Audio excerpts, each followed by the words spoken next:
2021년 5월 11일 찬송 459장, 통일 514장, 누가 주를 따라.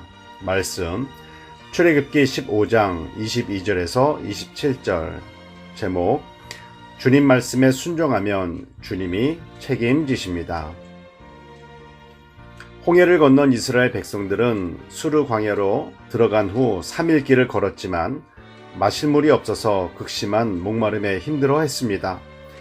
그래도 부모들은 견딜 수 있었겠지만 어린아이들은 참지 못하고 엄마에게 물을 달라며 떼를 썼을 것입니다.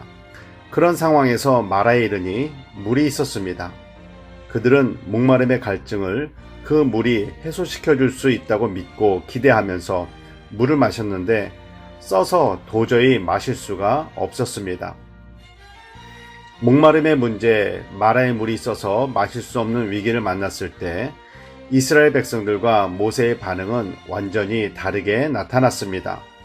이스라엘 백성들은 모세를 원망했습니다. 그러나 모세는 하나님께 부르짖어 기도했습니다. 원망은 문제 해결에 도움이 되지 않을 뿐 아니라 도리어 모든 상황을 더 악화시킬 뿐입니다. 문제 해결의 열쇠는 기도입니다. 하나님께서는 모세의 기도에 응답해 주셔서 문제 해결 방법을 알려주셨습니다. 하나님께서 한 나무를 가리켜 주셨고 모세가 그 나무를 물에 넣자 쓴물이 달아져 백성들의 갈증의 문제가 해소되었습니다. 우리 인생의 문제를 해결하는 것은 사람이 아닙니다. 바울은 나는 심었고 아볼로는 물을 주었지만 자라게 하시는 이는 하나님이시니라 라고 했습니다. 그러므로 문제를 해결하려고 애쓰기보다는 먼저 하나님께 기도해야 합니다.